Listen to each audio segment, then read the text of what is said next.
muy buenas tardes. Bienvenidos, bienvenidas a la quinta edición de la Semana de la Comunicación, organizada por el Centro de Estudiantes de ISER. Como muchos de ustedes saben, este tipo de eventos siempre lo realizamos en nuestro auditorio, pero por obvias razones aquí nos encontramos. No queríamos perdernos la posibilidad de hablar con referentes de la comunicación en sus distintos roles, en este caso la mesa de guión. Dicho esto, paso a contarles quiénes nos acompañan en esta mesa. Mesa le decimos en el auditorio, porque hay una mesa, porque están los invitados. Hagamos que estamos así. Arrancamos con Marcela Gerti, autora y actriz egresada de la Escuela Nacional de Arte Dramático de Argentina. Ha desarrollado su carrera desde hace más de 20 años, tanto en su país como en América Latina. Es autora de programas como El hombre de tu vida, Soy gitano y Padre Coraje.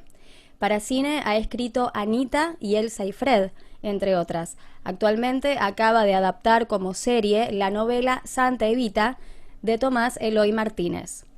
Un aplauso, el aplauso virtual, emojis, lo que quieran. Muchas gracias. Seguimos con Javier Van de Couter, director y guionista de cine y televisión. Dirigió y escribió La Celebración y fue autor de series como Historia de un clan, Tumberos, El tiempo no para e Historia clínica. También en cine fue co-guionista de Aire libre y Alanís, y su ópera prima, Mía, obtuvo numerosos premios y fue declarada de interés para la promoción y defensa de los derechos humanos por ser considerada pionera en el tratamiento de la problemática travesti transexual por la legislatura de la ciudad de Buenos Aires en 2011. El aplauso. Que suene en la mente. Laura Paredes es actriz, dramaturga y codirige el grupo teatral Piel de Lava. Es egresada de la carrera de dramaturgia en la Escuela Metropolitana de Arte Dramático, dirigida por Mauricio Cartún. También es docente de actuación desde el año 2009. En el año 2018 fue parte del programa Artista en Residencia del Complejo Teatral de Buenos Aires, con una retrospectiva de todas las obras del grupo Piel de Lava, Colores Verdaderos, Neblina, Tren y Museo, y estrenó Petróleo en la Sala Sarmiento. En el 2019 se reestrenó Petróleo, finalizando sus funciones con gran éxito en el Teatro Metropolitan. Seguimos con Cintia Urfeg. Actualmente es la productora ejecutiva de El Gran Premio de la Cocina, reality gastronómico que se emite todos los días por Canal 13. Trabajó en guión y producción de contenidos en varios realities para canales de aire y cable. Algunos de ellos fueron Canilla Libre, MasterChef, tanto de Argentina y Brasil, Perdidos en la Tribu, como Argentina y Chile. Además, es la guionista y codirectora de Carroceros, un documental sobre los fanáticos de Esperando la Carroza que contó con el apoyo del Inca. Está terminado y se estrenará cuando se abran los cines. Y tenemos también a Hernán Ciseles. Hace 3 años es guionista de PH Podemos Hablar. En paralelo, colaboró en el desarrollo de formatos para las productoras Boxfish, Capov y About. Durante 4 años fue jefe de contenidos de no ficción en Telefe Viacom y previamente estuvo en los departamentos creativos de Cartoon Network y A-Works Cuatro Cabezas. Tremendo. Les invitades del día de hoy. Como decía Vicky, primero vamos a hacer, desde acá voy a hacer yo unas preguntas a los invitados. Una la pueden preguntar, la pueden responder entre todos, debatir entre ustedes si quieren, obvio, y algunas son puntuales. Y luego, todas las personas que están acá presentes, si quieren, se animan, abrimos los micrófonos y bueno, alguna duda que surja, invitados a preguntar. Arrancamos entonces. Esta va para Marcela. En tu trabajo en Santa Evita tuviste que adaptar el libro de Tomás Eloy Martínez. Bueno, ¿cómo se trabaja en el guión a la hora de adaptar una novela? ¿Cómo se puede? No, la novela es muy buena, la verdad que es una gloria, está escrita increíble. El trabajo más grande creo que fue que poner, porque hay como muchas cosas, o sea, permite ir y venir en el tiempo, permite, bueno, todo lo que permite la narrativa, entonces el trabajo más difícil, hice la adaptación con Pamela Rementería, que es otra autora con la que trabajo muchas veces hace mucho tiempo, y lo difícil fue eso, fue como poder seguir el espíritu del libro, muchas líneas de historia, y hay muchas escenas que prácticamente son increíbles, que son muy cinematográficas en la novela, pero condensar todo eso. Creo que esa es la parte más difícil. Y una parte también es soltar el libro y escribir desde el espíritu del libro, pero ni copiando el libro, que es una tentación, porque es increíble el libro. Si esto lo pongo así, tal cual, y va, pero a su vez después no deja de ser narrativa. Entonces creo que esa la parte una de las partes más complejas. Después que, bueno, también tiene una visión, el libro, el autor, sobre un personaje tan importante como Evita en la novela. La novela tiene una estructura que no se podía hacer en el audiovisual, porque la estructura de la novela, el autor la plantea y lo dice en un momento abiertamente: voy a escribir esto como el vuelo de una mariposa. O sea, para adelante va a ir la historia del cuerpo, o sea, haber contado en tiempo real, y para atrás, desde que murió hasta que nació, la historia de Evita. Y es bellísimo eso. Pero al hacerlo en audiovisual, por ejemplo, sucedía que quedaba mucha densidad en el inicio. O sea, el inicio era la muerte de ella y la muerte de ella durante un tiempo. Entonces uno tenía que mesurar, porque si estos 2 primeros capítulos no lo va a ver nadie, va a ser insoportable de tanta muerte. Entonces ahí también es romper esa estructura, y es creo que el trabajo más grande, romper con lo que hizo el autor para apropiarse un poco de eso, ¿no? No sé si alguien quiere preguntar algo más sobre esto, quizás, alguna duda que haya surgido. Si no, después anímense. La siguiente pregunta es para Denise. ¿Cómo es la estructura de un guión de reality y cuál es el trabajo del guionista en ese formato? Bueno, siempre depende del reality, no es lo mismo un reality de competencia, donde hay pruebas y tiene etapas, digamos, y uno sabe qué prueba va a hacer cada día, como es el caso de MasterChef, que ya se sabe qué prueba va a haber, y que después, bueno, uno se adapta a lo que va pasando, pero hay una estructura muy firme desde el principio. Y otra cosa muy distinta es un docu-reality, que es una mezcla entre documental y reality, como fue el de los Canigia, como son las Kardashian, como son tantos que vemos, que bueno, uno plantea lo que se llama una escaleta, que son situaciones a las que vos querés exponer a tus protagonistas, pero después surgen cosas que nada que ver, sobre todo con personajes como los Canigia, que son bastante imprevisibles, indomables e imposibles. Entonces hay que adaptarse. Vos podés proponer un escenario, podés proponer un contexto, podés proponer una situación, pero después vas guionando en el momento, vas guionando con las entrevistas y vas guionando sobre todo en edición. Siempre van a surgir cosas que no están previstas. Entonces es eso, se plantea como un escenario, una idea, y después se ve que hay. Y en el de competencias se plantean las pruebas y las etapas, y después también surgen cosas en los personajes, se van delineando los personajes, digamos. Eso sería un poco resumidamente.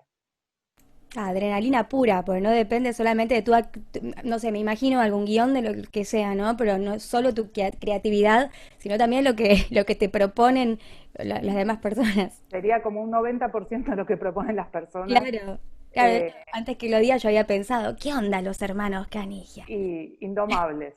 Entonces, bueno, nosotros proponíamos eso, una situación y un contexto. Bueno, hoy van a ir a comprar panchos. Y ahí, bueno, lo que surja, también estar muy atento. Y después las entrevistas en los realities es el guión, es el esqueleto, porque vos podés hacer que digan prácticamente lo que vos querés que digan. O por lo menos a través de las preguntas armar una historia. Y a veces son como una voz en off, a veces. Y a través de las entrevistas después armás la historia.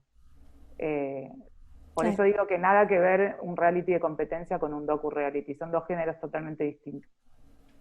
perfecto, gracias, Denise. De nada. La próxima, Hernán, ¿cómo es el trabajo de un guionista en un formato de entrevistas como es PH? Bueno, la verdad un poco me tengo que subir un poco a lo que acaba de decir Denise, porque creo que primero que nada está bueno contar que acá entre todos los participantes hay un poco como dos familias. Creo que el mundo ficción y el mundo no ficción son terrenos bien diferentes, que está bueno que estemos acá todos juntos, digamos, para conocer las realidades, pero creo que todo formato de no ficción cae un poco, tanto los realities que cuenta Denise, como lo que me toca a mí en un formato de entrevista múltiple, que digamos, así lo llamo yo. Son guiones como que están vivos todo el tiempo, digamos que pareciera que nunca se cierran, ¿no? Como podemos trazar podemos tener algunos planes y podemos escribir modos de llevar las diferentes historias, pero eso va a cambiar siempre. En el caso de un formato como PH, muchas veces un invitado se confirmó la noche anterior y una hora antes del aire volvió a cambiar. Entonces uno va con su computadora atrás de los acontecimientos, como un bombero, más o menos, y tiene que ir adaptando eso a la necesidad. Digamos, los invitados cambian todo el tiempo, y además de que los invitados cambien, los formatos de entrevista, como los formatos de magazine, digamos, también para hablar de cómo se trabaja, más allá de los aspectos teóricos, los formatos de este tipo se permiten cambiar en el aire su forma, su formato todo el tiempo, ¿no? Digamos, durante un mes la cosa no funciona tanto, se hace un cambio, digamos, son formatos que están vivos todo el tiempo, como dicen, se trabaja en edición. En el caso puntualmente de PH, con lo que trabajamos es con historias de vida. Sabemos que tenemos 5 invitados y que tenemos un par de segmentos en los cuales tenemos que elegir qué historias contamos.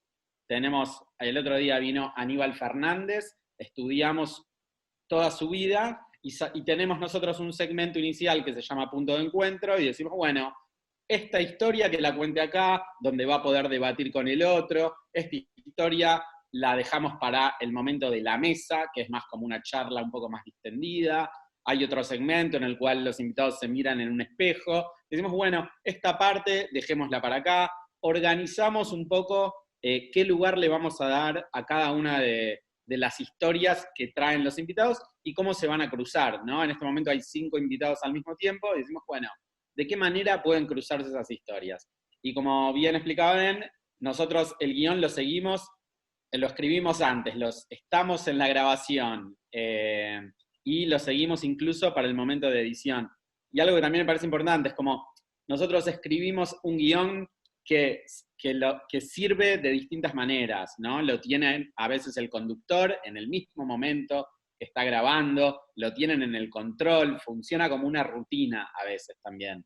Y la forma de este guión es la que pida el formato. O sea, ante cada proyecto de no ficción se define un modo de guión diferente. Creo que en ficción, y acá hay mucha gente que lo puede decir, el formato en el que se escribe es bastante más fijo, ¿no? Como no hay tanta vuelta, tanta rosca, digamos. Es algo más concreto.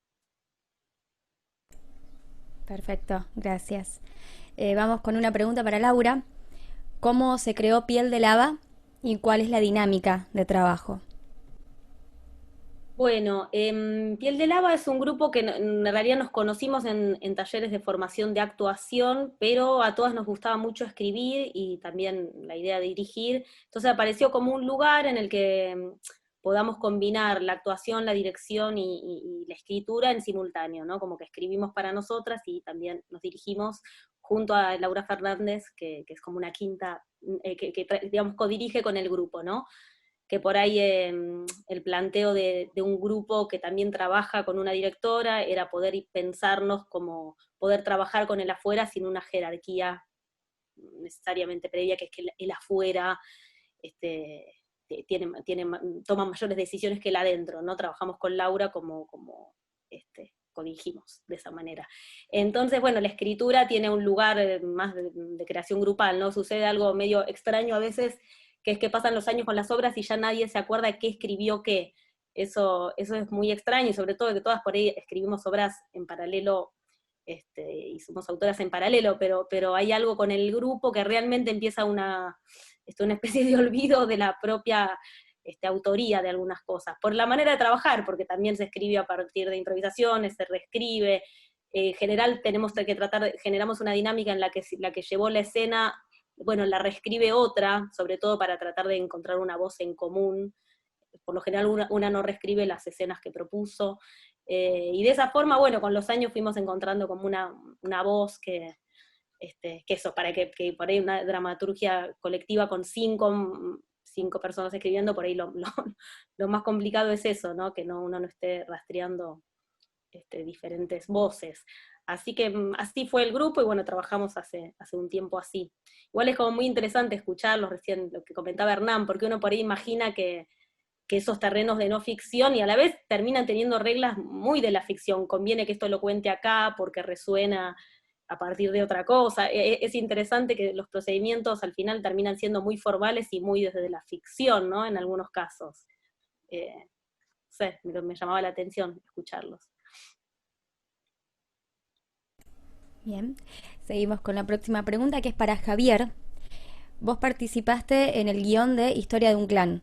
¿Cómo es trabajar en base a una historia real y cómo funcionan las licencias a la hora de cambiar los hechos? Bueno, en el caso de Historia de un clan, los hechos y ¿viste la frase que la realidad supera la ficción? Digamos, era todo tan aterrador y tan atroz que por momentos, si lo poníamos en un guión, había que buscarle todas las circunstancias y armar secuencias para que sea verosímil, porque era tan tremendo que... pero la verdad es que en el caso de Historia de un clan, en principio estudiamos todos los expedientes, hicimos muchísimas entrevistas, y fuimos como delineando una cronología. La verdad que la historia se contó de manera cronológica, y la historia real tenía algo muy episódico. Suena extraño que lo diga así, pero ¿no? Que era la cantidad de secuestros que esta familia había hecho, y entonces nosotros pudimos trabajar con las personas, con las víctimas y con cada caso en particular, y lo agrupábamos en capítulos, ¿no? En partes. Entonces eso generaba un increyendo y iba cargando el relato de tanta tensión que en ese sentido la cronología de la realidad aportaba mucho a la tensión de la ficción, digamos. Y después, bueno, la verdad es que trabajamos con Luis Ortega, que también, además de dirigirlo, escribió los libros, y a diferencia por ahí a mí me tocó trabajar bastante con directores de cine, con Anaí Berneri también, con Caetano en Tumberos. Entonces el modo de trabajo también es súper vertiginoso, en donde muchas veces, como además Luis era guionista también, se revisaba mucho el material, íbamos al set juntos también, al montaje juntos.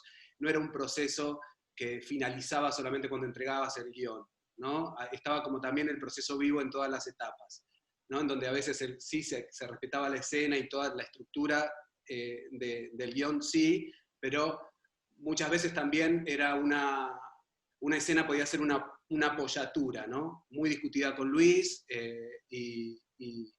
y también ese programa en particular tuvo algo de un vértigo y una adrenalina de estar todo el tiempo vivo, ¿no? Pero también muchas veces tiene que ver con quién estás trabajando, en manos de quién va a caer ese guión también, ¿no? Así que bueno, no sé si respondí la pregunta. Sí, y ¿sentís que tuviste que sacrificar, no digo por esta puntual, ¿no? Pero en este tipo de guiones, ¿hay que sacrificar demasiado de lo real para que funcione? Mirá, nosotros, bueno, desde cambiar las identidades, que eso en realidad a los efectos de un cuento no es un problema, y no sacrificamos muchas cosas, la verdad, de la realidad. Es más, muchas veces le buscábamos la vuelta, sí tratábamos de darle un relieve a eso, ¿no? Como de que esté un poco corrido, ¿no? Por ejemplo, cuando él lo acusan y él termina saltando en tribunales, eso es tal cual, pero de repente toda la idea de las caretas y de cómo secuestraban, bueno, en ese momento eran con pasamontañas y con bolsas, y Luis le quería dar también como otra vida a eso, entonces estaba la careta de Videla, de Evita, de Perón, y eso generaba también una situación muy interesante, digamos, y muy polémica también. Pero no, yo creo que la verdad que en este caso en particular se llevaron como bastante bien la ficción con la realidad. para contar un cuento, ¿no? Como objetivo final de una historia. Bien. Bueno, la siguiente pregunta es para todas, todos. Pueden ir respondiendo de a uno, todos juntos y que sea todo un lío. Genial, hermoso. ¿Cómo ven el futuro de la industria respecto al COVID y la pandemia? ¿Creen que tendrá que incluirse en las ficciones siguientes o puede ser un tema ignorado? COVID friendly, las escenas COVID friendly. Sí. No sé. Yo puedo empezar y rápidamente me corro, porque la verdad que tenemos que decir que formatos de no ficción se están haciendo, digamos, la televisión sigue funcionando, como cada uno con sus protocolos, a su manera, programas de entrevista hay, MasterChef, donde trabajó Denise, empieza esta noche, ella tiene otro programa de cocina, digamos, por eso la televisión de entretenimiento, de no ficción, siguió adelante a su manera, con lo cual hablo y me corro. El programa en donde yo trabajo, que es otro reality de cocina, que se llama el Gran Premio de la Cocina, que es diario, no paró nunca. O sea, yo nunca estuve en cuarentena. Fui a trabajar desde el primer día. Obviamente fue un caos, obviamente tuvimos que cambiar un montón de cosas. El formato era con un montón de más gente y se redujo, pero siguió. El programa esencialmente es el mismo, así que también me corro. No, en el caso de la ficción se paró completamente. De hecho, Santa Evita la filmaban en mayo, comenzaban a filmar y se suspendió y se supone que se hace el año que viene y no se está haciendo ningún tipo de ficción y se está pensando y hay protocolos y está muy complicado también de lo que se puede volver a hacer y cómo hacerlo. El lado de la escritura no se resintió tanto porque, bueno, algunos proyectos continuaron. Al principio de la pandemia hubo mucha euforia por lo único que las empresas podían, las empresas de afuera, digo, porque también la realidad de la ficción nacional, la pandemia vino a pegarle el mazazo en la cabeza final, pero ya en la época de Macri, en los últimos 4 años, venía también cerrándose y había muy pocos, o sea, se pasó de muchos programas, de una cantidad de programas en pantalla a muy poca ficción. Sí empezaban a surgir las ficciones de plataformas y streaming y todo para afuera.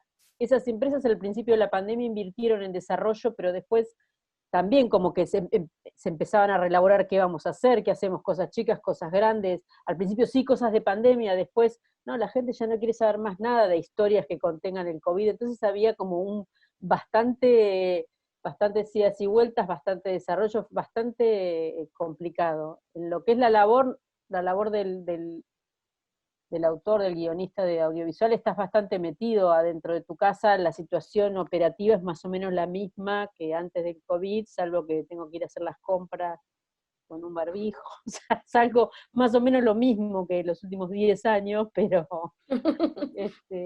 es como eso, pero yo creo que está muy complicado para el audiovisual, para el cine, para la tele, para la ficción de tele. La verdad que está complicado. Es lo que puedo. Sí, no, bueno, en el caso del teatro también es como el mismo drama. En mi caso, por ejemplo, sí, me costó mucho poder adaptar las clases a la actuación, no pude, digo, sé que hay un montón de compañeros que por suerte lo pudieron hacer y con resultados re interesantes. A mí me costó eso y bueno, terminé eso dando clases de dramaturgia, lo cual la tragedia como me armó algo que por ahí no tenía pensado hacer y en eso me vino bien. Y después eso, paradójicamente, como también laburando con esto que dice Marcela, como apareció un poco más guita de tratamientos de guión, como que estoy trabajando de guionista por primera vez, y me salieron como unos trabajos más, porque la sensación es que hay un poco de guita ahí, y me salieron más trabajos para escribir, porque bueno, sí, todo lo que, el teatro está muerto, en ese sentido también. Sí, pero bueno, entiendo esto que dice Marcela, que ahora debe haber que ya ni siquiera, ya habrán puesto la poca guita en desarrollo y ya no deben, ya ahora mismo debe estar colapsado. Se está complicando porque yo creo que están pensando, creo no, y algunos le dicen, bueno, pero ¿desarrollo en qué? ¿Qué vamos a filmar? Y todo, pero bueno, como que van haciendo van haciendo ficciones con unidades de producción, decir, bueno, todo transcurre acá, sería ideal poder hacer sitcom, pero el latino no, bueno, es como que ahí está está complicado. Creo que No sé. Perdón, Marcelo. No, sí. No, un poco, sí, abono a lo que dicen. En algunos lugares se está pudiendo filmar, en Uruguay, por ejemplo, empieza ahora están por empezar. Una que estoy también escribiendo con Fox en este momento, la idea es que empiece también en diciembre, pero estamos todos un poco perdidos, digo, hay eventos con una cantidad de extras que en este momento no podría ser posible. Entonces, la verdad es que tampoco son escenas que se puedan adaptar porque pierde, en ese proyecto en particular, pierde la riqueza plástica que tiene ese proyecto y que tiene que ser de esa manera. Y bueno, sí, y esto, ¿no? Y como con desarrollos, no sé, en lo personal tenía una película que se estrenaba en Bafisi y ahora empezó al final el recorrido por Europa y a ver si llega este Bafisi 2021, ponele, digamos, como todas las cosas se dieron vuelta, ¿no? Con lo que tiene que ver con la presencia del espectador, con lo presencial, de lo que tanto dependemos muchas veces, y lo que es más tele o, bueno, eso, ¿no? Como todos en desarrollo, pero que con historias que en principio no estamos adaptando, o en mi caso, por estas circunstancias, pero que bueno, que estamos en medio de este misterio también. Sí. Lo más dramático es el teatro, es lo presencial. Eso es realmente lo dramático. Incluso, bueno, la música está pudiendo algo por streaming y por cosas, digo, también es muy increíble cómo se las va ingeniando los artistas para hacer las cosas y aparecen cosas, pero también hay cosas que son así, el teatro es presencial y bueno, serán otra forma, será otra cosa, pero lo que sucede en ese momento con la gente ahí, con todo, va a llevar tiempo que vuelva a suceder y Sí. es duro. Sí.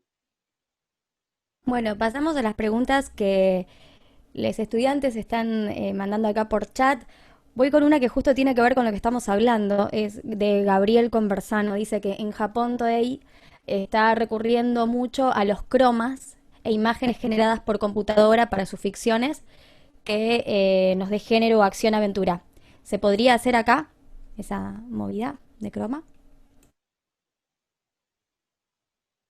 Me parece que es una invitación a una nueva escritura también, digo, por ahí la situación es la misma, porque vos decís que necesitas, no sé, X cantidad de gente alrededor de la escena. Me parece que el ejercicio se puede hacer, pero bueno, imagino que también eso implica un montón de recursos para poder desarrollar y que quede bueno esas posibilidades, ¿no? No sé, la verdad que no vi nada en ese todavía. No sé, me resisto un poco a pensar, ya sé que hay que ir como acomodándose, pero bueno, a que uno tenga que, digo, también estoy rodeado de amigos, amigues actores, actrices que nada, que no quiero que los pongan en un croma, o sea, nos pasa eso también. En una situación para un actor en un set, una actriz en un set, es en medio de algo, es tan rico todo lo que pensar en que todo se va a reducir a eso, me resisto todavía un poco a pensar en ese formato, pero no lo sé. Sí, ¿no? Porque si hay algo del peligro del cine es la aparición de lo real. Si ya el cine ni siquiera tiene ese juego y las calles son en croma, es como que sí, es muy difícil pensar que eso tenga algún futuro, pero bueno, quizás. Claro, hay Sí, una sí. parte de la técnica que complementa momentos, estéticas, cosas, pero si todo se vuelve eso, es como extraño, digo, porque a Sí, veces es la como posibilidad ley. de filmar cosas que se usa, pero también es una tecnología que es cara, a menos que uno la convierta en un código especial, pero bueno, eso también tiene un límite. Hay artistas que lo saben hacer y generan la diferencia, y hay otros que si no, mejor ven un dibujo animado. Claro, pues aparte tiene que ver con, bueno, como decía quien preguntó, ¿no? Como que tiene que ver con los géneros, digo, porque, Claro. digo, no sé, hay muchos recursos que se están desarrollando hace un montón, no sé, para películas de acción y demás, que el croma es súper viejo en ese sentido, como recurso. De hecho, ya no se usa Claro. más el verde, hay como otras cosas mucho más nuevas y demás, pero te tiene que gustar también hacer ese tipo de historias o ese tipo de géneros o ese tipo de, ¿no? O sea, reemplazar gente en un bar es más raro, no sé, o en una fiesta. Claro. Bueno, José Calle pregunta, es para Hernán. ¿Fue difícil poder crear una marca como la de PH con un formato ya utilizado, es decir, comer en la televisión? Bueno, tengo que salir a defender al programa de semejante acusación. No, bueno, si hablamos de formatos, justamente muchos de los que hacemos guión de no ficción, a veces, como en mi caso, trabajamos en desarrollo de formatos, que es establecer las pautas que va a tener un programa, digamos, cómo va a ser. Por eso me agarro primero de lo que la pregunta pone como formato, que es comer en la TV, que para mí, digamos, no es eso. Es algo tal vez todavía más común y mucho más utilizado como personas hablando alrededor de una mesa. Creo que la comida es una anécdota, tanto en PH como en Mirta, que sería su competencia directa. Eh, digamos, lo que tiene ese segmento es que hay gente hablando alrededor de una mesa. Eso está en PH, en Mirta y en 20 programas más que actualmente están en el aire. Pero yo prefiero, la verdad, definirlo por las cuestiones que lo diferencian de esos formatos antes que por aquello que comparte. Digamos, PH tiene un segmento que es bastante único en su tipo, que es un momento que es el inicio del programa, que se llama Punto de Encuentro, donde se hace una pregunta y todos los invitados que se sienten convocados por eso, se les pide que avancen al punto de encuentro, los que alguna vez le pasó algo, los que piensan tal cosa sobre la economía, sobre lo que sea, avanzan y cuentan su historia, cruzan experiencias. Obviamente, yo cuando les dije lo que para mí era PH, para mí es un formato de entrevista múltiple, como Mirta y como algunos otros que han habido, como era La Biblia y el Calefón, para los que tengan más edad, digamos, un programa de Ginsburg, que eso era entrevista múltiple. Dentro de eso, cada uno con sus recursos. PH pone algunos recursos más en la mesa, Mirta pone otros, digamos Juanita hoy. Yo creo que lo de comer es anecdótico, en PH hay comida, pero nadie la come, ni tampoco se habla de la comida, cosa que podría pasar. Podría ser un formato en el que la comida tenga mayor participación y en la entrada pasa una cosa, con el plato principal pasa otra, pero no es el caso. Por eso, digamos, obviamente PH se inscribe en un formato ya conocido e intenta sumar algún componente original. Yo también voy a salir a defender. Con respecto a comida, capaz que no se ostenta demasiado, mira los platos que tenemos aquí, y de hecho son de emprendimientos, ¿no? Que traen En un momento fue, las comidas en ese momento, sí, era así. en algún momento fue así, después cambió. Pero en un momento fue así, pero eso, viste que te dije antes que en este tipo de programas las ideas y los segmentos cambian, van, vienen. O sea, todas las semanas podés encontrar cosas diferentes. Ahora no es comida de emprendimientos, pero bueno, ahí está. Digamos. Gabriel Conversano había hecho una pregunta anterior y acá tenemos otra. Es para Marcela Gerti. Recién dijiste que te veías tentada por adaptar tal cual la novela. ¿Eso no es algo positivo? Em, no sé si hubiera sido, no era algo posible, porque bueno, la novela propone una serie de cosas que audiovisualmente no son posibles, o muy difíciles de contar. Suponte, el protagonista en la novela es una voz, es el autor, o sea, es él. Y él se cuenta desde un personaje que los argentinos conocemos mucho. Él se cuenta como en toda su historia, de manera muy imperceptible, pero que nosotros entendemos, con su exilio. No dice que él está exiliado, nosotros lo entendemos, sus depresiones, todas sus cosas. Y entonces para pasarlo a un audiovisual habría que contar todo eso para que entienda un público de todo el mundo por qué ese personaje se deprime, qué es lo que significa en la unión, porque la historia está contada en 3 tiempos, ¿no? Está contada en una historia en el momento que el cuerpo de Evita, después del golpe del 55, lo sacan de la CGT, y la vida de Evita en distintos tramos, y esta voz de este personaje.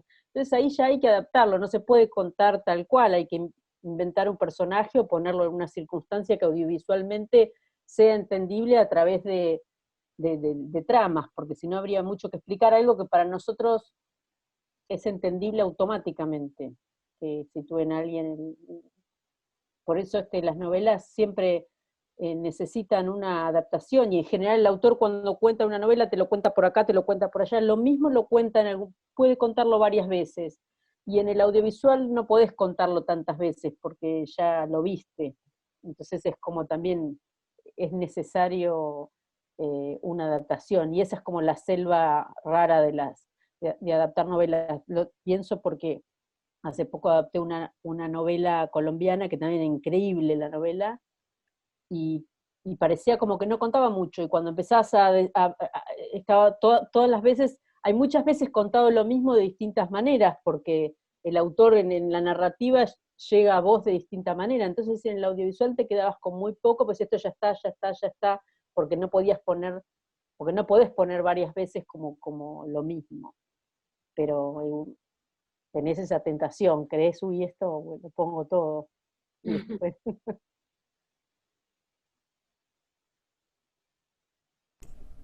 Me cuesta desmutearme, ¿viste?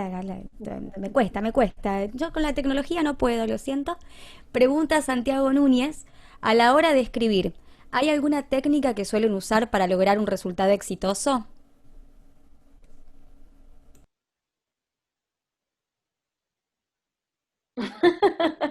De a uno, por favor. No se maten por responder. No, uno hace el trabajo. También habría que definir qué es el éxito, ¿no? El resultado exitoso es que salga de una manera que uno le guste. Creo que es que escribir con corazón, con pasión, también sabiendo algo que en esto, Hernán, sí se parece un poco a la ficción.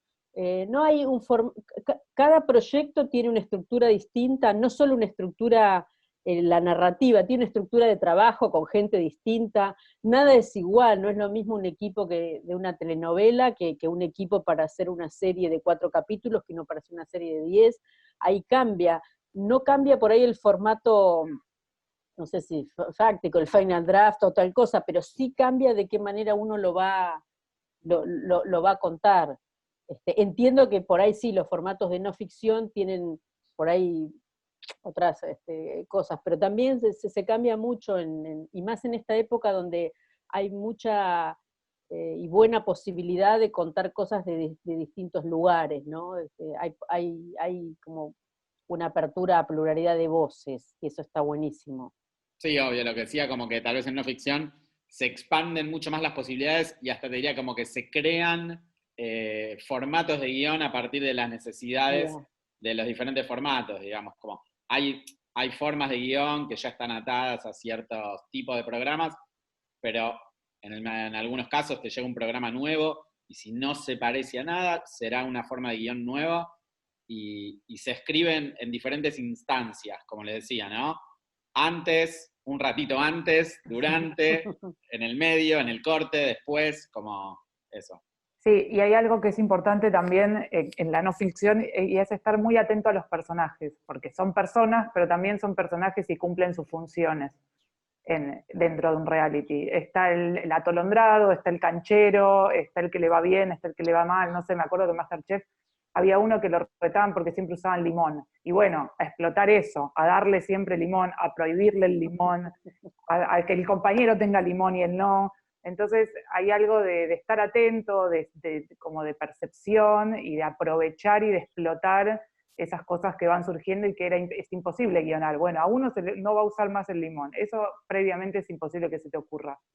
Entonces, estar muy atento a lo que va surgiendo, aprovecharlo, exprimirlo y trabajar mucho en equipo, la verdad, que es verdad que en cada proyecto es otra gente, y todas las áreas son muy importantes, y me parece que, por lo menos en mi experiencia en televisión, lo que más recomiendo es el trabajo en equipo.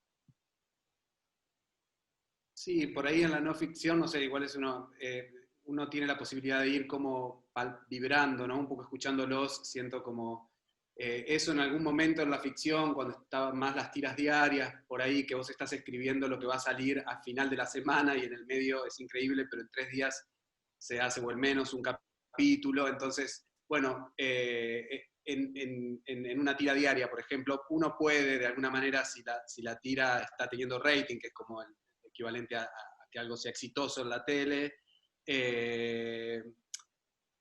digo, bueno, maniobrar ciertas cosas, ¿no? También estamos en una época de transición en donde siento que ahora, por suerte, también hay mucho más tiempo para pensar una historia, hay menos capítulos, entonces, pero bueno, no tenés la inmediatez como para decir, bueno, esto va a ser o sea, podés confiar en la idea, podés, si es tuya, obviamente, y si es porque viene de la mano de un director, de un productor, de una productora, de una directora, bueno, uno se suma a ese viaje, pero bueno, no tiene esa inmediatez como para, digamos.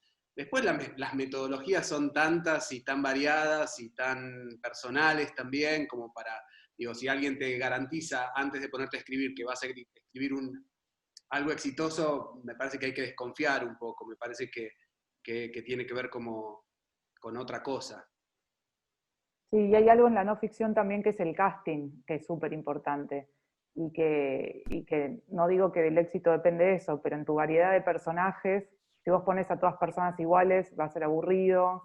Si pones mucho estereotipo, también va a ser aburrido. Y hay algo que yo no sé si sabría explicarlo, pero hay algo que se percibe bueno, y que en el casting está, para mí, gran parte de si va a funcionar o no un reality. Bien, la siguiente pregunta es de Moni Pérez. Está bueno pues como para conocerlos un poco más desde los principios, los inicios. ¿Cuál fue su primer trabajo y cómo llegaron a conseguirlo?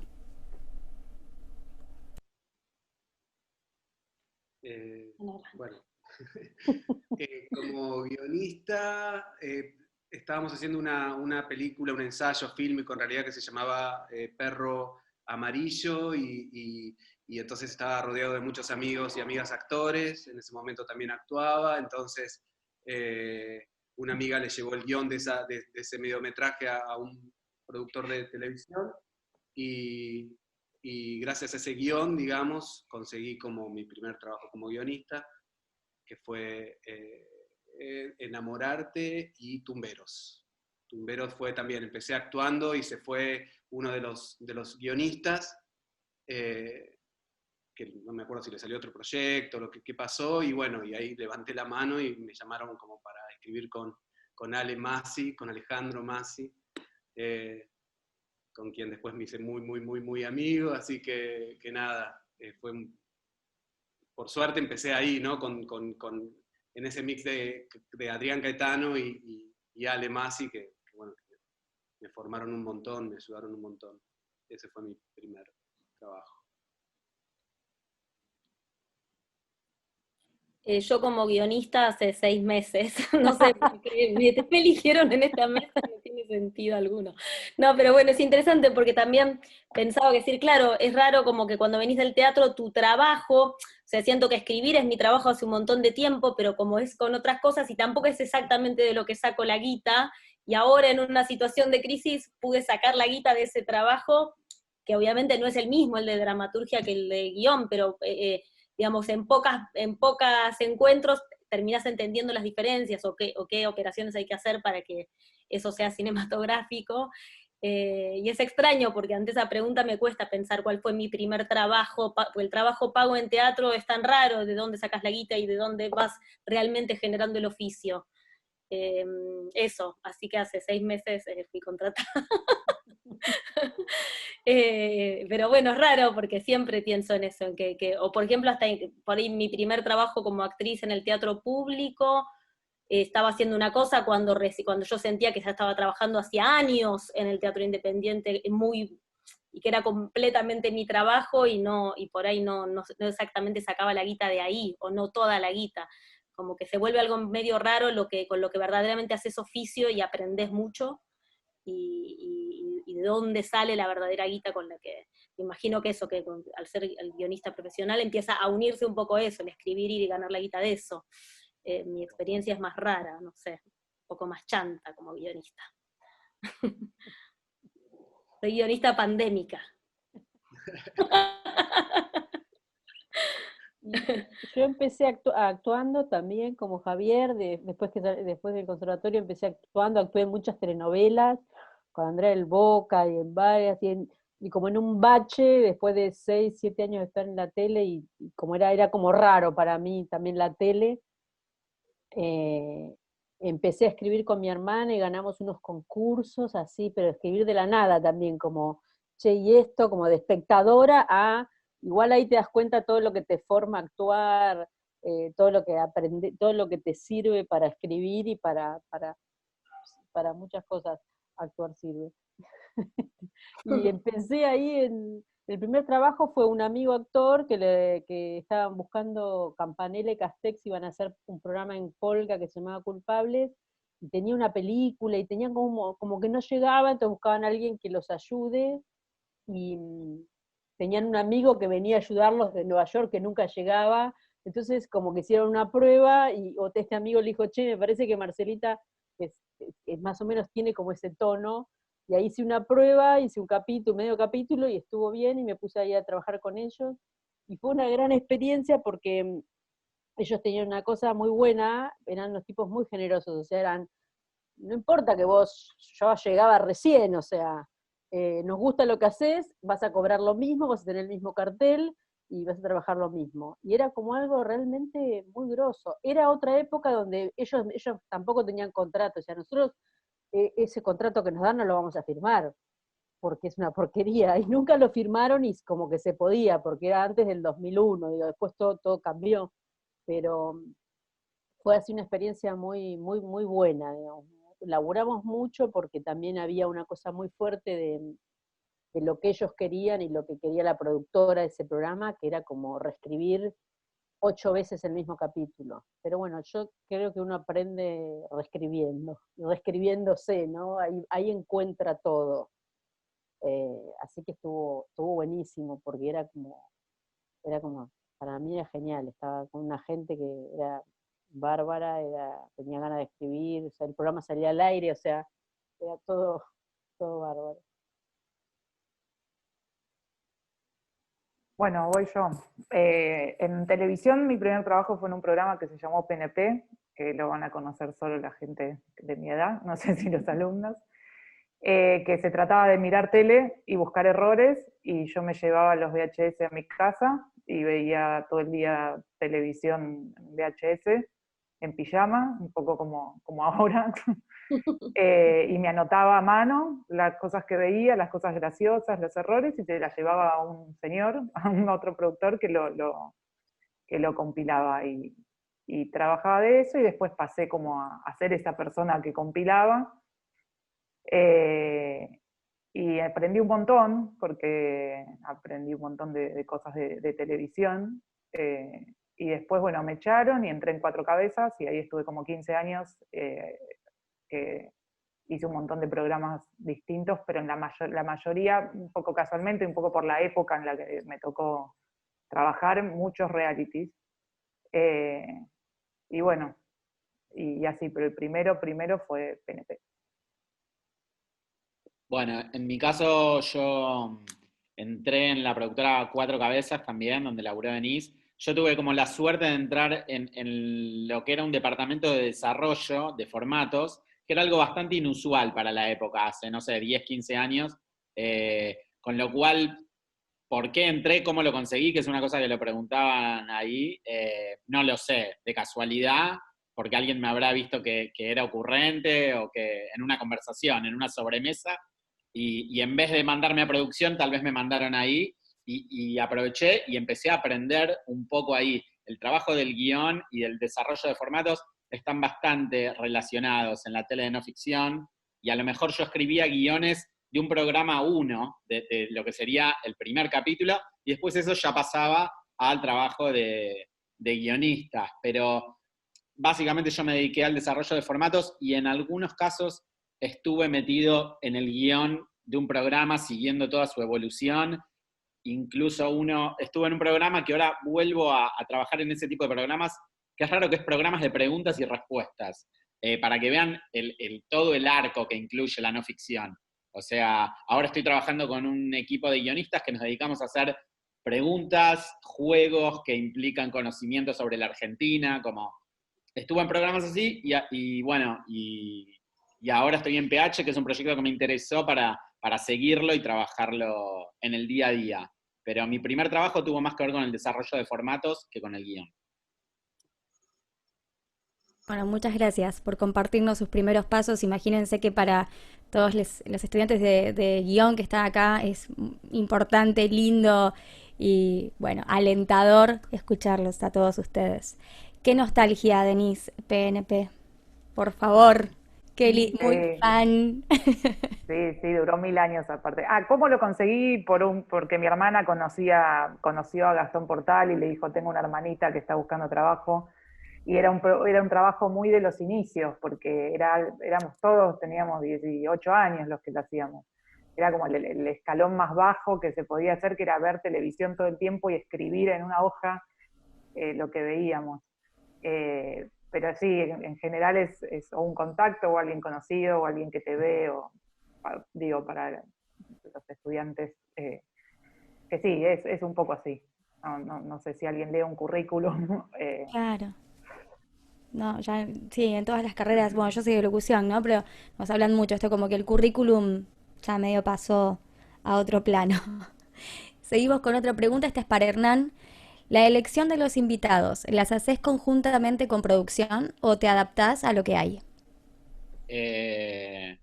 Adaptarme a lo que hay desde ya, digamos, escribo sobre los invitados que se consiguieron y sabiendo que todos se pueden caer en cualquier momento. Y más, antes hablábamos de la situación de pandemia, está muy difícil, con lo cual lo que hay se abraza y hay que amar a los invitados, sean quienes sean, digamos. Eso desde ya. Lo que sí, obviamente, uno puede participar, uno puede tirar ideas sobre invitados para que el programa tenga otro tono, digamos. Ahí tiene que ver un poco con lo que contaba Denise del casting. Digamos, en el programa de la última semana vino Aníbal Fernández y PH de algún modo había dejado de invitar políticos y estaba invitando solamente como actores, cantantes, actrices, famosos, mediáticos, y eso le da un tono. En el momento que entra un político, ese tono va cambiando. Si invitamos futbolistas, sabemos que nos aportan otro tipo de historias, porque en general la historia que hay detrás de un futbolista no es la misma que hay detrás de un actor o de una persona mediática, digamos. Obviamente, trabajamos sobre lo que hay, pero podemos participar de una reunión en la cual se piensa qué tipo de invitados puede ser mejor o peor para el programa, o más allá de mejor o peor, hacia dónde va a llevar el programa cierto tipo de invitados.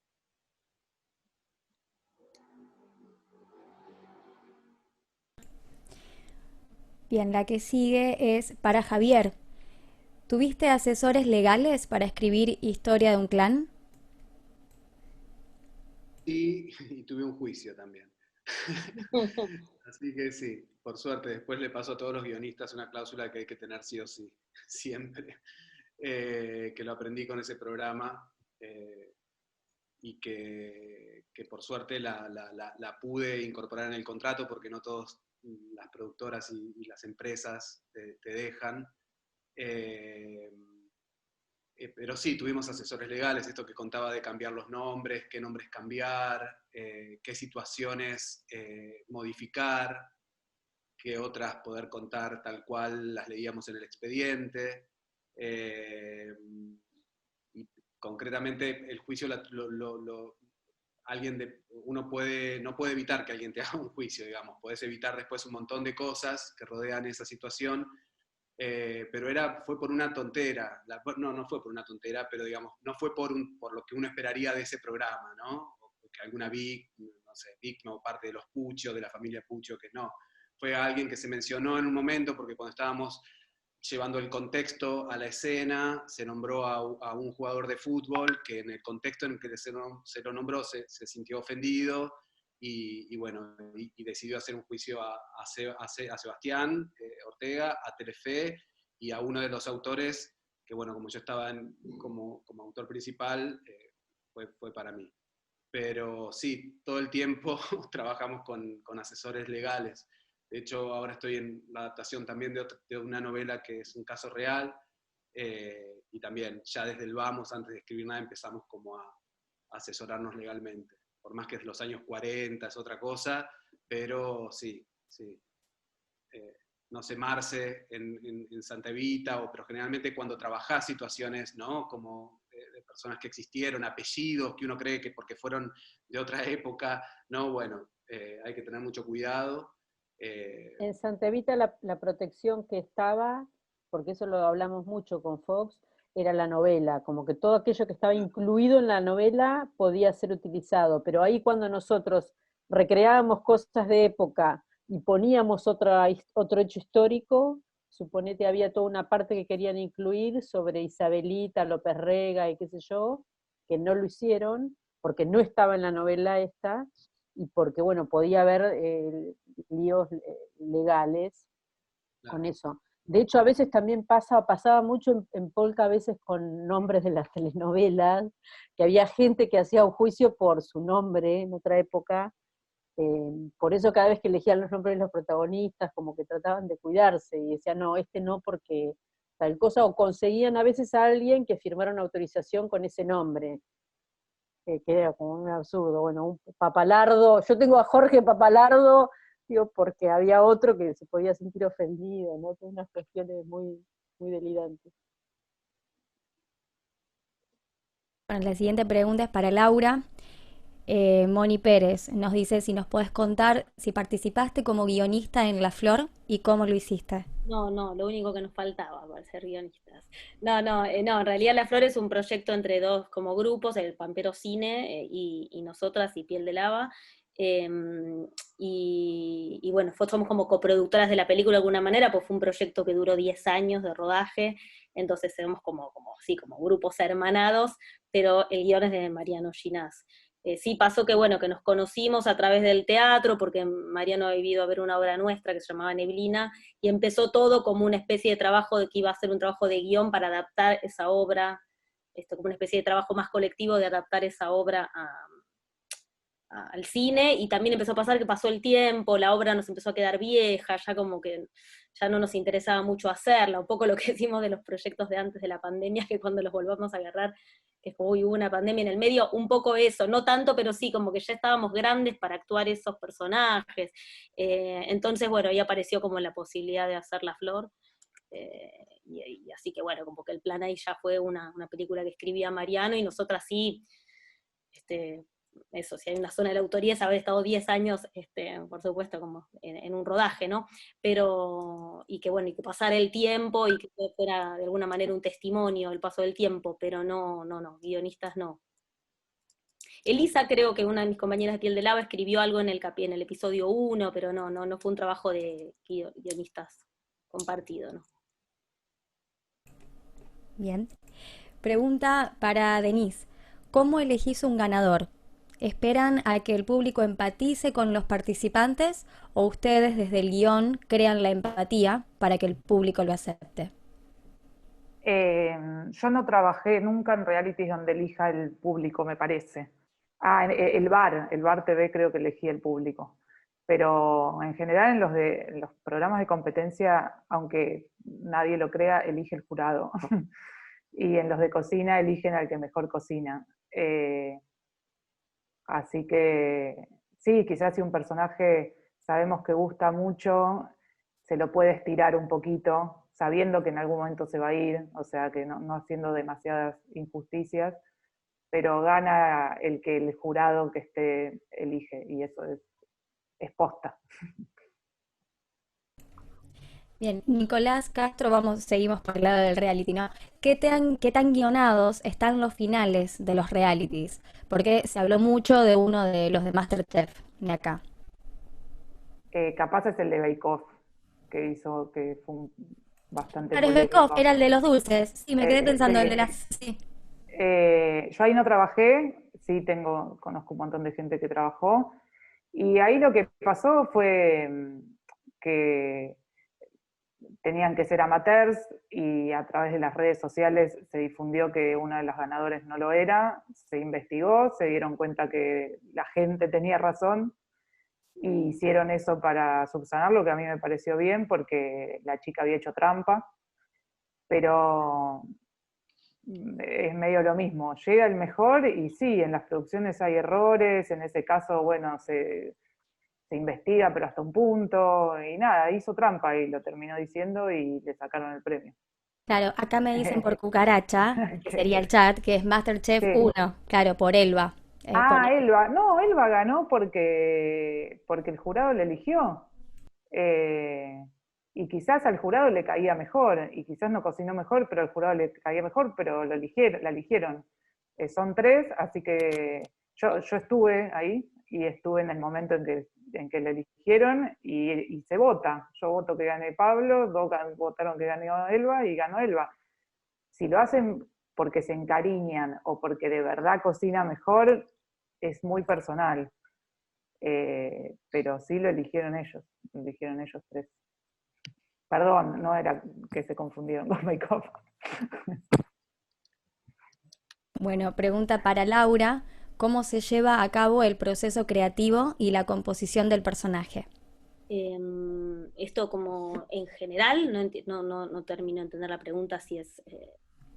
A ver. Y le hice yo la pregunta. Ahí va. Sí, en general desde la dramaturgia, como sé que ustedes, al ser actrices en Piel de Lava, trabajan mucho la composición del personaje, al ser ustedes mismas que los actúan después, ¿cómo es ese proceso? Perfecto, con respecto a la escritura. Claro. Sí, en general sí, en Piel de Lava es claro que por ahí primero es un arrojo más desde el punto de vista, como decís, va desde lo que cada una tiene ganas de actuar o de lo que las otras creen que la otra debería probar por otras pruebas que ya hizo, y por ahí correrla un poco de lo que hizo la última vez. Y en general es verdad que la escritura empieza a estar muy, casi que aparece la voz de la escritura a partir de improvisar siempre, o sea, como nunca... El Petróleo fue la única obra que por un tema de tiempos hicimos un poco al revés, que tuvimos que partir desde la escritura porque no nos daban los tiempos, pero en general a mí me pasa que como que escribo mucho desde el cuerpo o desde lo que imagino de los cuerpos, supongo que los guionistas que no actúan también, no sé, pero sí que con esto que decía Marcela, que hay como un lugar desde poder empezar a tratar de escribir con el cuerpo, con cierto terreno más sensitivo, que por ahí ese entrenamiento sí te lo da la actuación, y me pasa ahora también dando clases de dramaturgia, que por ahí es muy claro cuando está el cuerpo y uno imagina, entonces eso que está escrito casi que genera como una réplica sensorial en el que lee, y cuando no, cuando los personajes dicen o están o se mueven, pero uno tiene la sensación de que hay algo que no se termina de imaginar en la lectura. Y en ese caso, yo siento que después todos los trabajos que hice, o más por encargo, o una escritura después más formal, casi que tienen el bautismo, en mi caso, no digo que sirva para todos los casos, pero de haber puesto siempre haber escrito a partir de un impulso más físico. Y sí, en realidad después pasa esto que te cuento, que contaba hoy, que decir, bueno, después empieza uno a delinear la voz, investigás, en el caso del Petróleo era, bueno, estamos eligiendo un imaginario muy particular del que no conocemos un carajo, nos juntábamos con un petrolero, porque por ahí era imposible improvisar eso, entonces improvisábamos, pero después, por supuesto, en la reescritura, eso, trabajamos con lo que habíamos investigado. Por ahí en la obra anterior, que se llamaba Museo, también nos habíamos metido muy con el arte contemporáneo y los museos, y bueno, teníamos que hacer encuentros porque es muy difícil improvisar y que salga una voz, eso, como que pegar las palabras adecuadas cuando el mundo es muy particular. Entonces, sí que hay una especie de arrojo físico, y después hacer un trabajo que, por lo general, es mucho de investigación, y empezar a adecuar esa especie de impulso que aparece en la composición, y empezar a ver, bueno, el Carly es más pampeano, habla más así, bueno, ¿cómo dicen los petroleros tales cosas? Empezar a encontrar la particularidad, los nombres, cómo suenan, que creo que el cuerpo tiene un gran oído, uno improvisa en general y improvisas un apellido y no otro, porque casi que el cuerpo tiene una inteligencia, un imaginario, asociado de una manera que, bueno, que por ahí eso cuando yo me pongo a escribir, tengo la sensación, por ahí es una ilusión, pero yo siento que lo improviso con el cuerpo cuando empiezo a inventar, porque mi formación es más así, porque llegué a la escritura al revés, y creo mucho en que esa inteligencia que te aparece cuando estás improvisando, es la que, no sé, mucho cuando voy a ver obras, a veces por ahí después le pregunto a los directores, ¿eso estaba escrito o salió en ensayos? No, eso es de ensayos, porque me parece que a veces hay una audacia en el vértigo ese de la improvisación que después como con lo que permite la escritura, que es reescribir eso, mejorarlo, mejorar esa voz, aparece a veces algo que no sabías que existía o que lo ibas a tener. Y trato ahora, que por ahí estoy más dedicándome a escribir, eso, y cosas de cine, como que trato de poner esa especie no sé si la palabra es inteligencia, porque creo que no es eso, pero tener como el cuerpo un poco disponible a la hora de la escritura para que aparezca toda esa especie de bagaje que no sé dónde está y después por esto que dice Marcela, que por ahí después necesito mucho la reescritura porque escribo de manera un poco impulsiva y después siento que entiendo las escenas cuando las reescribo, pero tengo esa sensación como de escribir con una especie de impulso medio impune que tiene que ver con la improvisación. Bien, seguimos con las preguntas del chat. Aprovecho para decirles que quien quiera seguir preguntando, adelante. Esta es para Hernán. ¿Qué abarca el trabajo de un creativo, por ejemplo en Cartoon Network? ¿Es armar el guión o hay relación también con con la animación? Por lo pronto, si hablamos de lo que son las series animadas que constituyen el grueso de esa programación, son todas series animadas que ya vienen de afuera, cerradas, digamos. Obviamente tienen un doblaje para todas las regiones de Latinoamérica, pero esas series ya vienen cerradas. El trabajo que se hace si uno trabaja en Cartoon Network en Argentina tiene que ver con crear piezas cortas que funcionan como promos o como complementos para que ese contenido esté un poco más cerca de los televidentes de esa región, digamos. Y, o sea, por eso, se hacen promos, se hacen distintas iniciativas para que haya un vínculo más cercano entre los personajes y esas series. Un proyecto donde sí se trabajó como, a ver, casi en un contenido original, pero casi, es un proyecto que se llamó Otra Semana en Cartoon,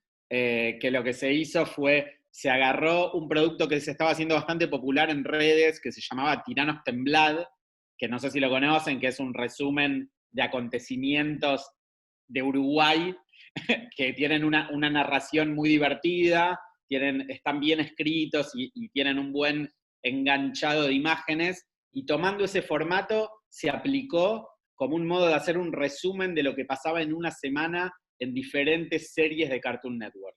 Digamos, ese tipo de contenidos se pueden hacer trabajando en Cartoon Network Argentina, porque lo que tiene que ver con los guiones de las series, la verdad es que producción original animada para un canal como Cartoon no había. Obviamente en Paca Paca sí había series animadas hechas en Argentina, donde trabajan guionistas, por supuesto. Pero en Cartoon la situación era esa. Perdón, me meto antes. Y Hernán, ahora que nombraste Paca Paca, creo que yo conozca, creo que es la única serie animada de los últimos años de acá Argentina, capaz hay más si yo no conozco. ¿Vos creés que puede, ya que estás en Cartoon Network y en un mundo más o menos similar a eso, creés que puede surgir un boom en la animación como pasó en otros países acá en Argentina? ¿O creés, sabes por qué no se da? Yo igual me fui de Cartoon Network hace bastante tiempo.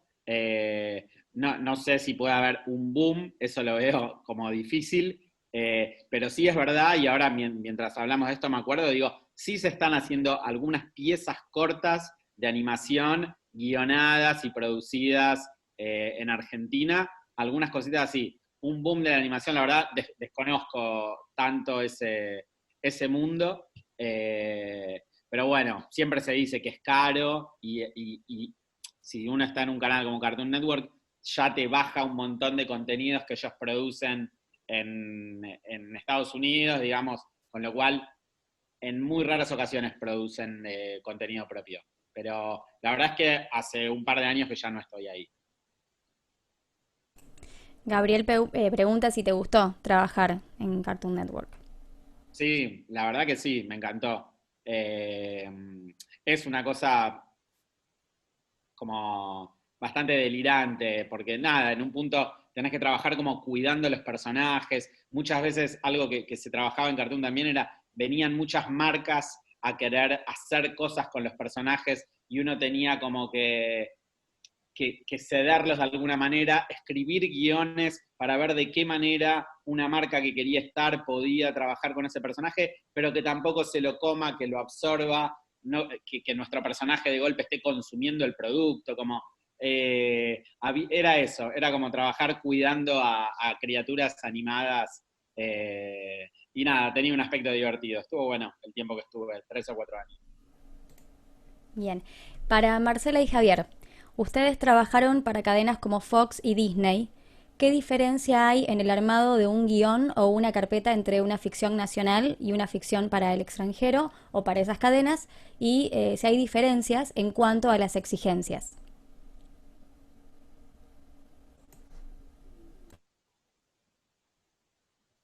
Eh, a ver, son como procesos distintos. Yo acabo de terminar ahora una para Fox.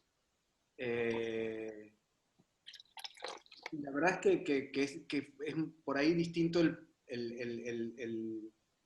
como el armado, ¿no? Del equipo, un poco lo que decía Marce hoy, que no es un equipo de 6, 7 personas, quizá es un equipo más reducido, el tiempo es otro, que la verdad que en el tiempo hay un montón, porque estamos acostumbrados a escribir o nos hemos a veces formado hasta torpemente en el andar y en el hacer y en el tener que entregar y en el que todo eso, por suerte, cuando trabajás, por ejemplo, no sé, mi experiencia con una empresa como Fox, la verdad es que las bajadas de la idea son distintas, no es solamente de una persona, ¿no? Sino que hay un grupo de personas leyendo lo que vos proponés, entonces las devoluciones a tu trabajo son muy diferentes, el tiempo para procesar el libro es distinto,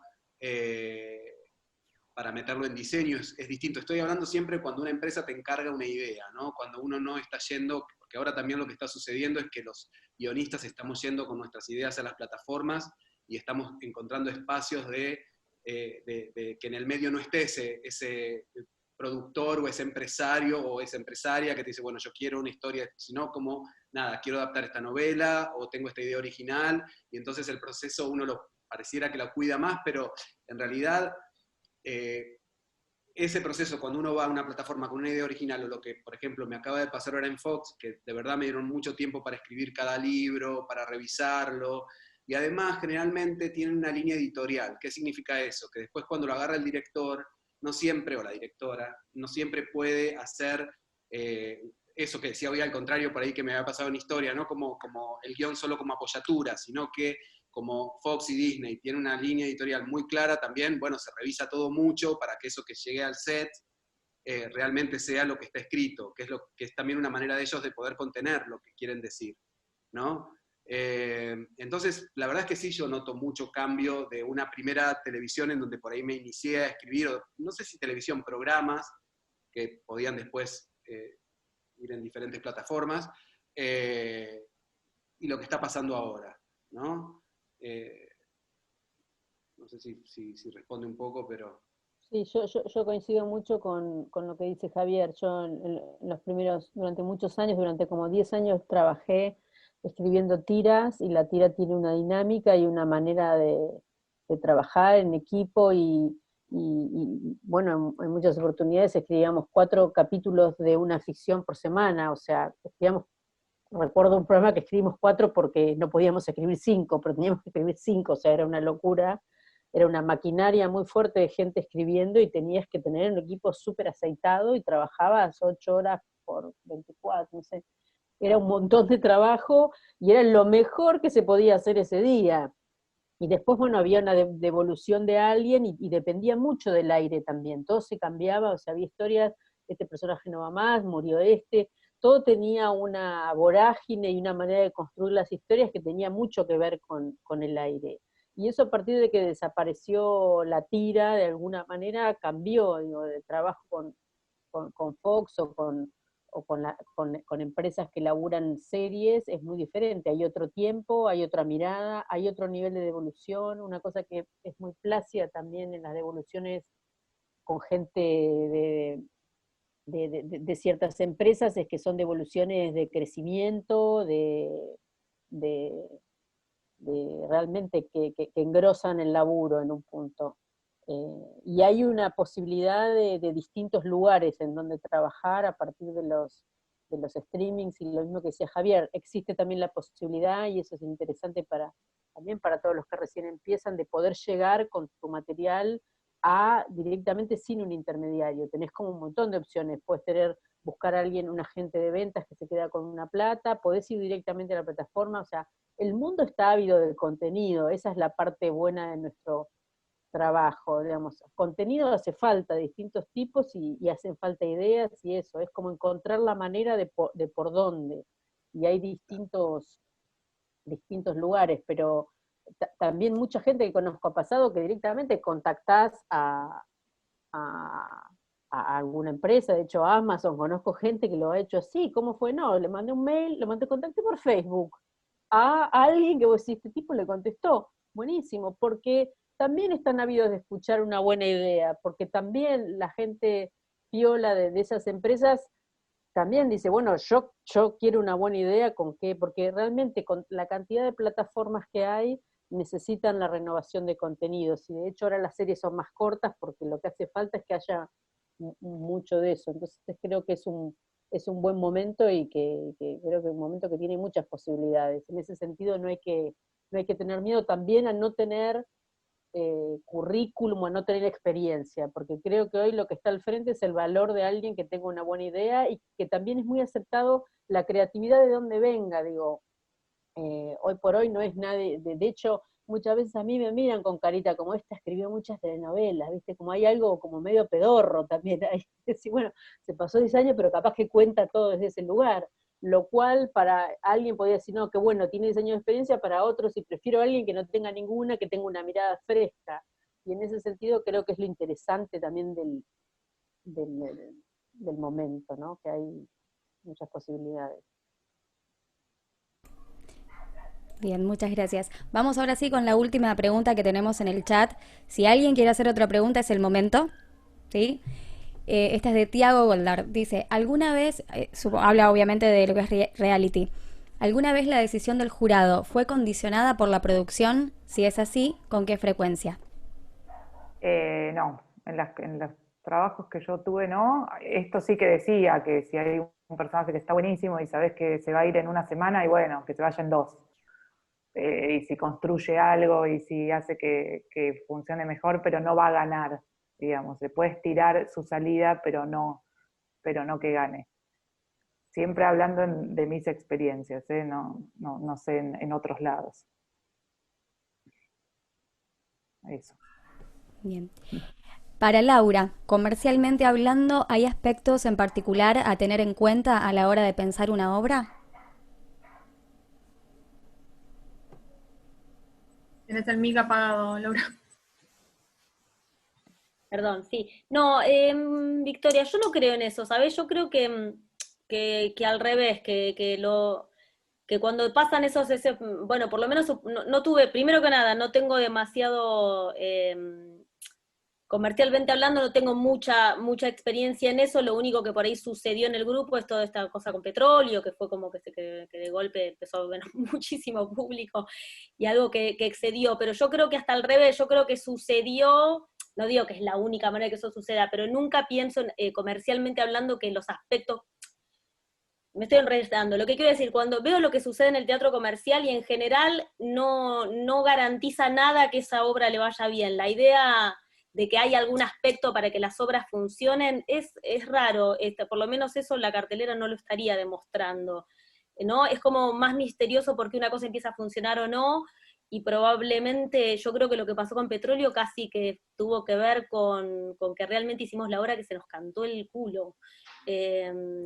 Y que era como una fiesta que nos habían invitado Vivitelas Curando y el Sarmiento a hacer una retrospectiva de todas las obras.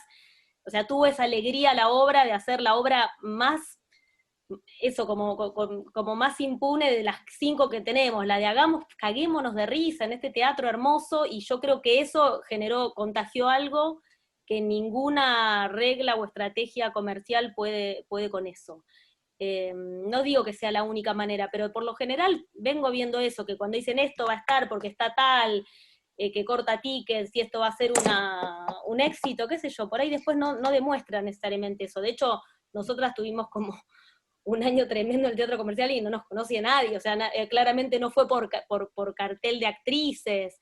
Entonces eso también, para mí, Petróleo en ese sentido, por ahí sí generó con esto que decía Marcela también bueno, los momentos en los que aparece la grieta para decir, mira cómo esto también se puede hacer, con esto de, bueno, no necesitas tanta experiencia y podés encontrar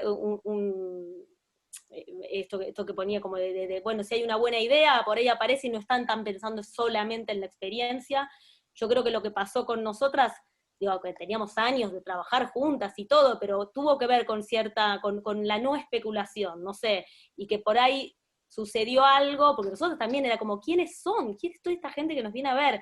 Y la sensación de ir a ver algo del grupo, como que yo, o por lo menos esa era mi proyección, yo veía que la gente no entendía algo de, un grupo, voy a ver una obra que es de un grupo, que no está asignada por algo muy del teatro comercial, que es la figura, como que había un montón de reglas del teatro comercial que Petróleo, no, eso, ni nos conoce, sabe solo que era un grupo y que hacíamos de chabones. Y pareciera que eso solo por sí, porque la obra gustó, generó eso, como una oportunidad comercial que también fue como muy natural pasar al teatro comercial, porque veníamos de hacer en una sala enorme del teatro público, entonces también que era dónde vamos a pasar, no vamos a volver a ir a una sala independiente de las nuestras, porque ya estaba el público medio eso estaba como excedido de público, entonces fue como un pasaje muy orgánico, porque había que seguir yendo a una sala grande. Pero me parece que tuvo esa frescura, ¿no? Como que no creo mucho en que hay aspectos a tener en cuenta a la hora de las obras. Creo que hacer las obras que uno tiene ganas. Y que eso a veces da resultados buenísimos, a veces no tanto, pero que no, creo que porque además siento que de verdad no sirve. Como que cada vez que vi que gente quería hacer una obra para ganar guita, en general es raro, es misterioso el proceso artístico, no podés controlarlo. O por lo menos eso es lo que veo, no sé qué piensan, y Marcela también, que es de ese palo, como que hay algo que es difícil creer que eso lo podés manejar, por lo general no funciona. No funciona, no, tiene mucho que ver con la pasión, con lo que se pone ahí. Yo creo que también es eso, que a veces es la resultante, después de tantos años de trabajo, esto que vos decís, bueno, vamos a hacer la obra que queremos y se hace. Yo las veces que intenté pensar voy a hacer una obra comercial, no me salió nada, pero bueno, también digo, bueno, ¿será que uno se cree que puede ser eso? Y a su vez después hay situaciones que también obras que la gente, muchas obras que la gente, nadie la quiso actuar y después fue un éxito, porque pegó un aspecto de algo. Hay algo que el teatro, algo que le llega a la gente, bueno, que es eso que sucede, que es único, que tiene que ver con cosas misteriosas, misteriosas, ¿no? Un poco sí, misteriosas de por qué de golpe la gente conecta con una obra o no, realmente. Sabe que está buenísima. Yo Petróleo la vi 3 veces, porque fui con mi sobrina, la vi en los 3 lugares, y estaba buenísima, era una fiesta, ibas ahí, la veías, era genial verlas a ustedes, era como, querías salir y actuar, querías y eso es lo genial, no puedes explicar por qué, bueno, la historia está buena, las actuaciones, están haciendo de chabones, pero sobre todo tenía mucho que ver con eso,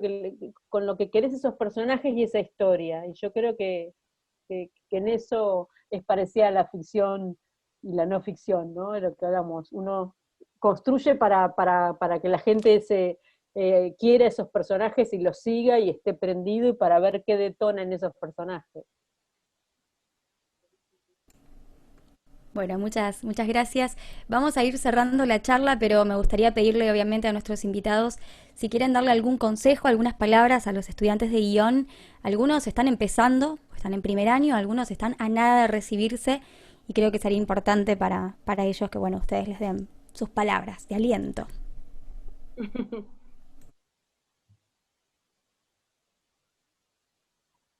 Avanti, como dice Solita, esto también es viejo. Mis valientes, vamos.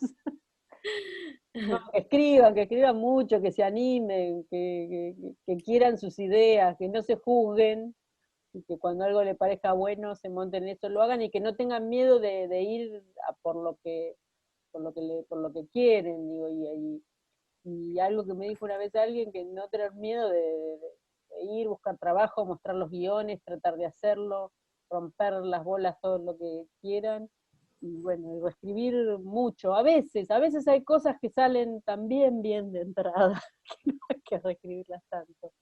Pero también es el misterio de eso, ¿no? Hay cosas que salen buenas de entrada.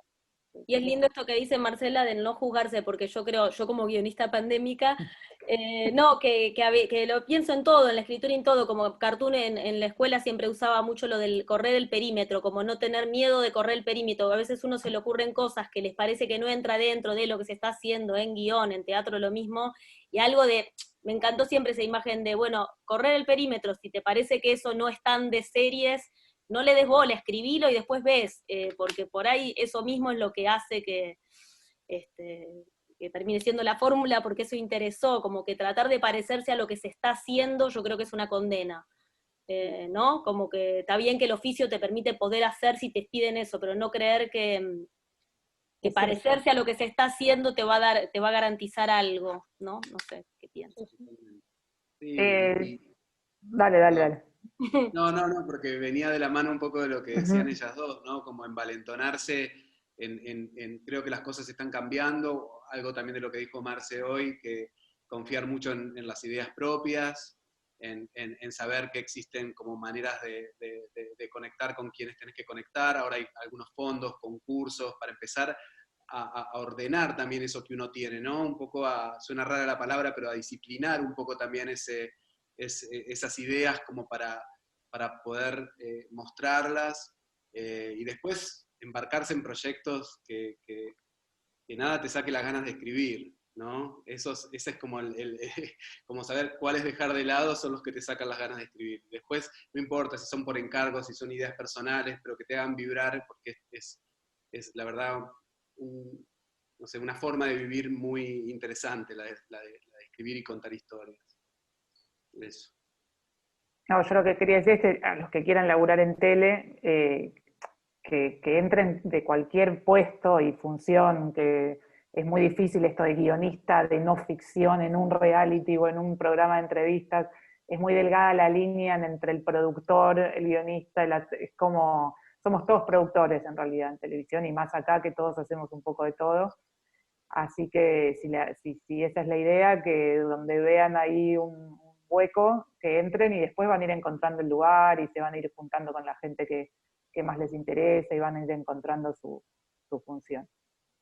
Eso, me sumo yo a lo de Denise, dado que trabajamos en ámbitos parecidos y a veces en los mismos ámbitos, entrar por la ventana y una vez que estás adentro, si sos hábil y lográs dar a conocer tus ideas, podés ir llegando a los lugares que te interesen más. Hay gente trabajando de todo dentro de las productoras y los canales, y los espacios para guión y para desarrollo de formatos cada vez están siendo más grandes. Era algo que no existía antes. En televisión, en no ficción, medio que los productores hacían todo, y de a poco se empezó a dar valor a la gente que está escribiendo lo que sucede en formatos de no ficción, así que adelante, se metan como puedan. Bueno, muchas gracias. Este es el momento en que empezamos a aplaudir todos, gritamos, todo divino. Muchas gracias a nuestros invitados Marcela, Javier, Hernán, Laura, Denise. Hermoso tenerlos acá con nosotros. Gracias a todos los compañeros que se hicieron presentes en esta charla. Recuerden que durante toda la semana va a haber más encuentros, locución, radio, humor, doblaje, bueno, chusmen las redes sociales del Centro de Estudiantes de ISER, que ahí van a tener los horarios y todas las personas que van a estar participando. Mi nombre es Jimena Álvarez, estudiante de tercero de locución. Agradezco también a la productora de todo esto, Victoria Ranieri. Y bueno, hasta aquí llegamos. Muchísimas gracias. Nos vemos la próxima y ojalá fuera de la pandemia. Bueno, un placer. Un placer, gracias. Saludos para todos. Un placer charlar con ustedes.